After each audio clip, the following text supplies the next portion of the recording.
Now, as the government commits $15 billion to the Canterbury rebuild, in Greater Christchurch a powerful force has emerged. It's Te Rūnanga o Ngāi Tahu. The South Island iwi has been given unprecedented statutory authority equal to local councils and is involved in every major rebuilding decision in the region.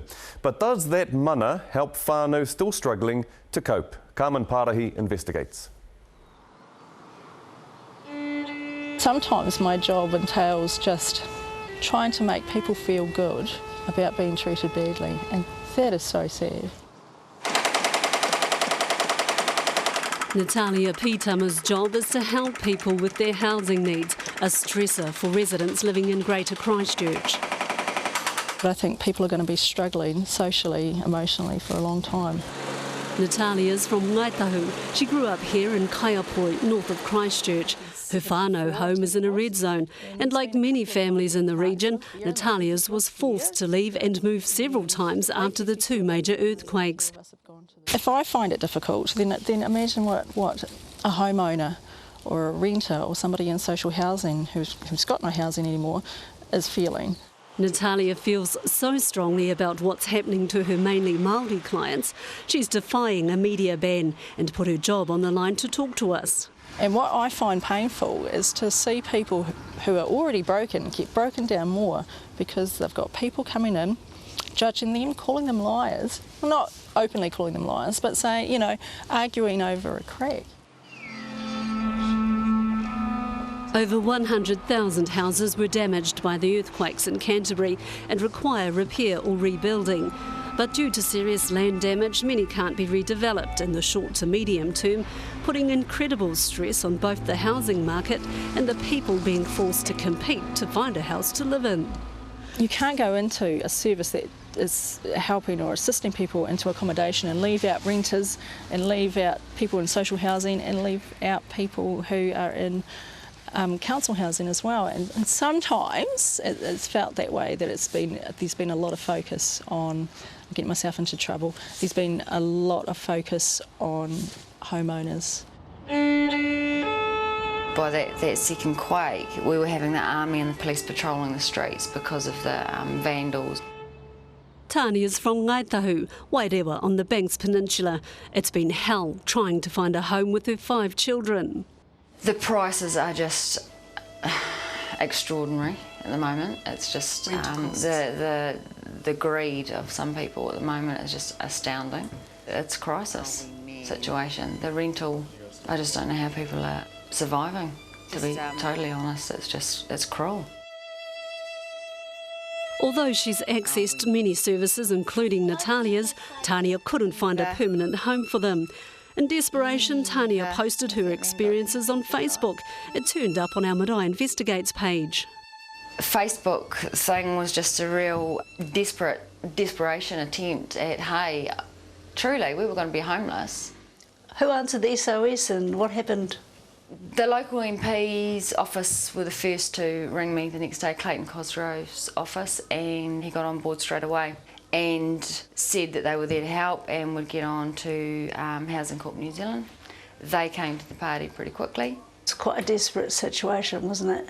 It was immensely stressful. It caused a lot of stress, putting it mildly. It was horrific.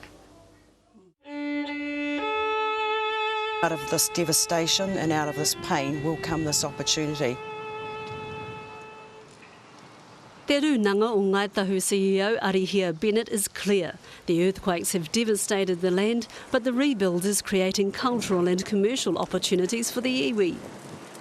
What are Ngāi Tahu's statutory powers? It enables Te Rūnanga o Ngāi Tahu to have equal power with Sarah and the Christchurch City Council in terms of the rebuild. Ngāi Tahu was given unprecedented equal statutory power through the Christchurch Earthquake Recovery Act, an exceptional law created for 5 years to fast-track the rebuild. If we think about all of those many years in regards to treaty rights and obligations, here is the first opportunity for an iwi to actually sit right alongside and partner with those statutory agencies. Now the tribe's involved in every rebuild decision being made in Greater Christchurch. So it enables us to actually sit at the table, have a look at all of those aspects that will impact upon the city moving forward and actually have a voice. We need to be involved in that and making the decisions. I mean, you know, I'd want my heritage to be protected. Ngāi Tahu is insisting their cultural values, such as kaitiakitanga of waterways and significant land, should be given consideration during the rebuild. And because they're a strategic rebuild partner, there will be compliance. This is an opportunity to infuse those cultural values and weave them through what is going to be a unique city going forward. I want Ngāi Tahu to be visible. I would love, you know, in Christchurch as well. That would be wicked. But not everyone's excited about it. Here's a sample of the many comments made online in response to the tribe's new authority. To have the nonsense of a Stone Age culture pushed upon Christchurch is just too much. Christchurch is an English city and should remain so. That is its cultural identity. Ari here admits the statutory role is a challenge for Ngāi Tahu. We now have a significant role in there that means we must contribute. In addition, and it doesn't take us away from our responsibilities from our whānau. The iwi must also protect and grow its treaty settlement monies without creating a conflict of interest when maximising the tribe's commercial opportunities during the rebuild. So I think they're being greedy. I think they're in the market. They're in the market. You know, if our Ngāi Tahu people can get something out of it, that's great. Do I think we will? It's to be seen, I think. Said the events of the earthquake, but we've been able to respond to the earthquake.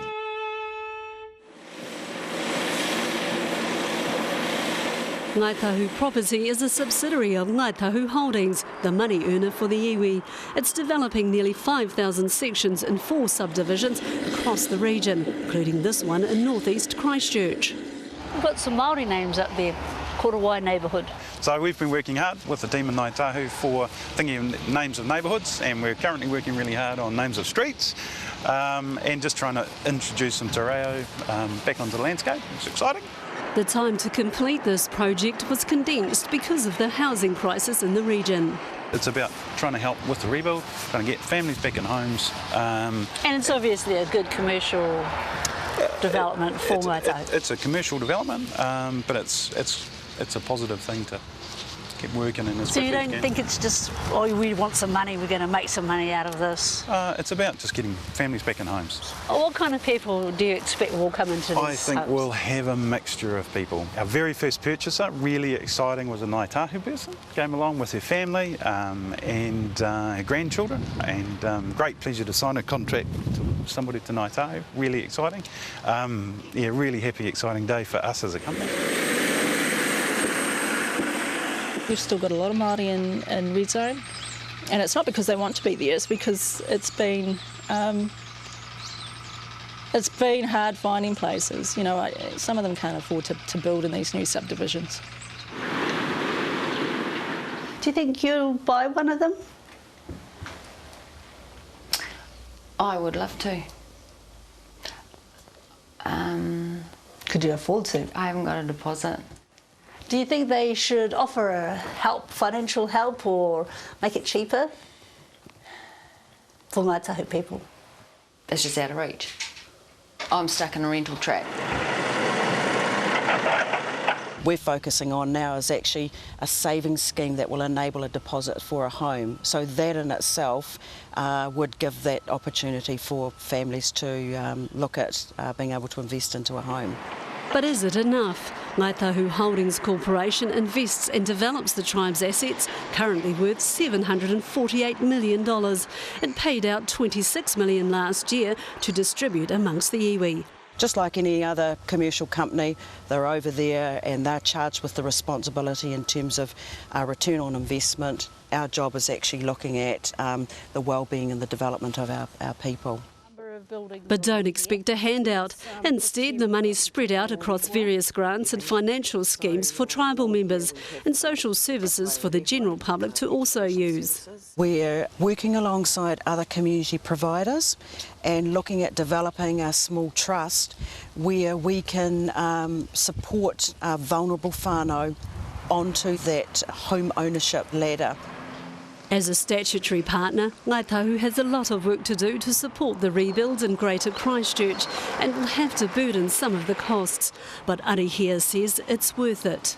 We are just celebrating and enjoying and also challenging and looking at what opportunities this will bring for not only Christchurch City as a whole, but also the presence of Ngāi Tahu and more specifically the mana whenua who are so strongly associated with the cultural connect with the whenua, with the waterways and the surrounding environment. Although Natalia Pitam is pleased her iwi has an important role in the rebuild, her concern remains. Too many people are still struggling to live on this damaged land. I think lots of people struggle silently in trying to be proud and trying to do things by themselves and not able to ask for help. The earthquake has exacerbated unwellness in the community. A lot of people have passed away because of the earthquake.